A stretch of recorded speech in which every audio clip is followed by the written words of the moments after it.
Hey, I'm out here with Miss Olivia, who has said the weather has already ruined our recipe, but we're going to try to fix it. Making a Reuben dip, right? Yes, and I make a better than average Reuben sandwich. There we go. Anyway, we have some very clumpy cream cheese. Yeah, the weather ruined it. Yeah, would have been softer. But anything that starts with cream cheese. Oh yeah. You're set to go. Oh yeah. An old pair of shoes, anything you can eat with cream cheese on it. Maybe don't try that, but you know. This is a cup of Swiss. And this is 2 tablespoons of chili sauce. Now, chili sauce is chili sauce, but it's not anywhere remotely related to chili. Okay, so it's glorified ketchup. Oh, I can deal with that. This is, I bought some kosher dill pickles and crushed them myself. You can just buy dill pickles if you're of a mind to. I will eat those like by the jar. I love pickles. Well, I do too. And I found some that had some Tabasco in them, so that's Oh, what's in spicy here. pickle. Yeah. This is finely chopped corned beef. Can't have a Reuben without corned beef. It's true. And then this is 1/3 of a cup of mayonnaise. So mayonnaise and cream cheese to make it extra creamy. Oh yeah, it has to be soft enough to dip. That's fair. You're gonna stir all this up. I'm going to add your next ingredients No, for no, you. no, no, no. Oh, not time. You get to sprinkle them. Oh, Yeah. okay. See here, this is yours. Oh. I'm gonna stir, and then we're gonna get it You're going to do the hard part. as blended as possible.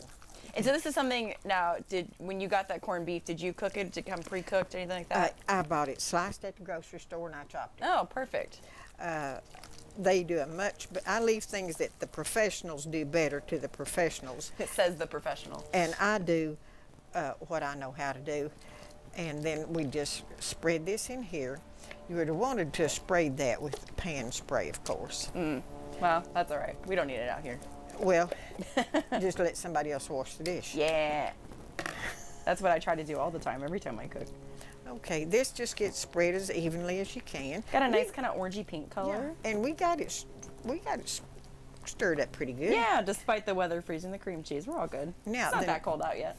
Now then, you get to do your part. Sprinkle the cheese. I want you to sprinkle the kraut. Can I touch it? Of course you can touch it. It's going to cook.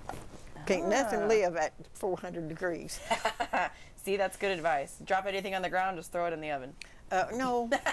No, don't listen to me. Listen to Miss Olivia. All right, how's that for a sour cut? You want to do it all? I want it all. Yes, ma'am. Yeah. Good girl. Perfect. I'm gonna sprinkle it like this. Yeah. There you go. There you go. Now you get to do the cheese. You've just been jumping up and down wanting to do that cheese. I love cheese. I just want all the cheese in this. Is this more Swiss? Yes. And that's perfect. That's the way to do it. Goes into a 400-degree oven for about 15 minutes until it starts to get crunchy around here because your cheese is going to turn brown. And what are we going to dip in this? I suggest only rye crackers or cocktail rye, but the recipe gave a list this long. But rye bread's probably the best option. None of which I thought was good.